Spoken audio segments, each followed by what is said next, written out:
Channel. आज हम discuss करने वाले हैं जीएसटी में नए रजिस्ट्रेशन रिक्वायरमेंट के बारे में।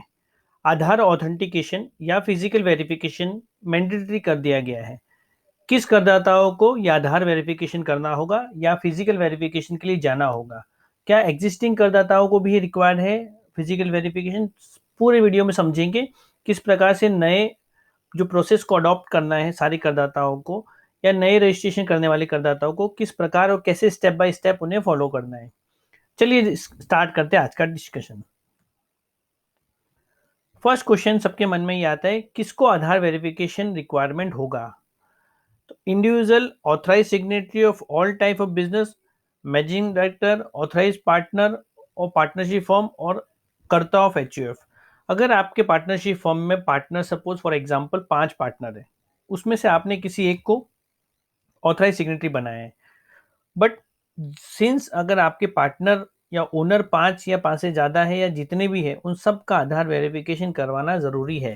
तो अगर आपके पार्टनरशिप फर्म में 3 पार्टनर है तो तीनों का आधार वेरिफिकेशन होगा। अगर प्रोपराइटर है तो सिंगल प्रोपराइटर का आधार वेरिफिकेशन होगा। अगर आपकी कंपनी में 5 डायरेक्टर, 10 डायरेक्टर, 3 डायरेक्टर, तो सबका आधार वेरिफिकेशन इज मैंडेटरी हो गया है जीएसटी रजिस्ट्रेशन के लिए। सेकेंड क्वेश्चन जो दिमाग में आता है, अगर मुझे आधार वेरिफिकेशन या ऑथेंटिकेशन नहीं करना है तो और कोई ऑप्शन है मेरे पास रजिस्ट्रेशन लेने का जीएसटी? तो जी हाँ दोस्तों, ऑप्शन है आपके पास। अगर आप आधार वेरिफिकेशन ऑप्ट नहीं करते हो या आपने आधार वेरिफिकेशन ऑप्ट किया है बट वो आधार वेरिफिकेशन फेल्ड हो गया है, तो ऑफिसर फिजिकली वेरीफाई करेगा आपके बिजनेस प्रीमाइसिस को in presence of your authorise signatory और वो उसके बाद अप्रूव करेगा रजिस्ट्रेशन को। ये सारी चीज़ों में टाइम लिमिट बढ़ जाती है। तो किस प्रकार से टाइम लिमिट भी होगी हम नेक्स्ट स्लाइड में उसको समझते हैं। थर्ड है, why Aadhaar authentication is being mandatory. क्यों ये जरूरी था? पहले भी तो प्रोसेस में अच्छे से स्मूथली चल ही रहा था सबका रजिस्ट्रेशन प्रोसेस, तो इसलिए जरूरी था क्योंकि फेक फॉर्म बहुत सारी बनने लग गई थी, फ्रॉडलेंट रजिस्ट्रेशन होने लग गए थे, काफी सारे लोग कंप्लेन करने लग गए थे कि हमारा डेटा, हमारा डॉक्यूमेंट्स मिसयूज हुए हैं। तो अब ये सारी चीजों को, दिक्कतों को दूर करने के लिए इन्होंने ये नए आधार ऑथेंटिकेशन लाए हैं।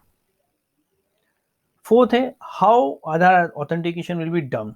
ये किस प्रकार होगा? जब आप रजिस्ट्रेशन प्रोसेस के लिए जाएंगे तब आपको ऑप्शन दिया जाएगा कि आप आधार वेरिफिकेशन कराना चाहते हैं। जैसे आपने उसको यस का बटन दबाया तो आपके मोबाइल नंबर और ईमेल आईडी जो रजिस्ट्रेशन आप करते टाइम आपने दिया होगा उस पर एक लिंक जाएगा।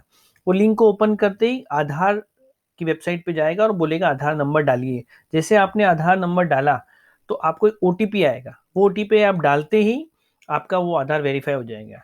आपको आधार ऑथेंटिकेशन प्रमोटर, पार्टनर, सारे डायरेक्टर सबका करना होगा। ये आपको ध्यान रखना है, एक का आधार ऑथेंटिकेशन करने से काम नहीं चलेगा, सबका आपको करना है।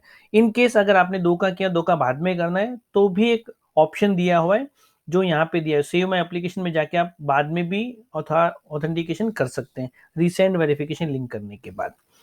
जो पर्सन ऑलरेडी रजिस्टर है इस पोर्टल पे जीएसटी रजिस्ट्रेशन, उनको वापस आधार ऑथेंटिकेशन की रिक्वायरमेंट नहीं है।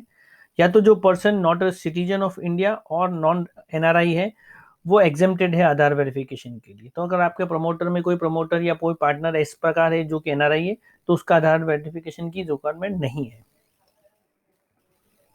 फोर्थ और लास्ट और इंपॉर्टेंट पॉइंट है, टाइम लिमिट किस प्रकार होगी? अगर आप आधार ऑथेंटिकेशन के लिए जाते हैं तो जैसे आपका आधार ऑथेंटिकेशन हो जाएगा 3 वर्किंग डे में आपको आपका जीएसटी रजिस्ट्रेशन सर्टिफिकेट मिल जाएगा।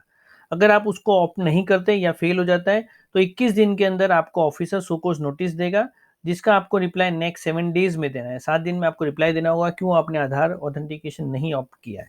उसके बाद में ऑफिसर फिजिकली वेरीफाई करेगा इन presence of tax payer, photo वगैरह लेगा, पूरे डॉक्यूमेंट वेरीफाई करेगा और उसके बाद आपको आपका रजिस्ट्रेशन सर्टिफिकेट मिलेगा। अगर इन केस 3 वर्किंग डे में फॉर एग्जांपल और सर्टिफिकेट नहीं ऑफिसर दे पाता है तो डीम अप्रूवल गिना जाएगा, या 21 दिन में शोकॉज नोटिस वगैरह इशू ऑफिसर नहीं करता है तो भी आपका डीम रजिस्ट्रेशन इस प्रोसेस में गिना जाएगा। दोस्तों, मैंने समराइज फॉर्म में इसको बनाने की और वीडियो को रिकॉर्ड करने की कोशिश की जिससे आपको जल्दी से पता चल पाए किस प्रकार से हमें इसके प्रोसेस को आगे बढ़ाना है। अगर आपको मेरा वीडियो पसंद आए तो मेरे चैनल को सब्सक्राइब कीजिए, मेरे वीडियो को लाइक कीजिए और अपने दोस्तों में ज़्यादा से ज़्यादा शेयर कीजिए। थैंक यू दोस्तों।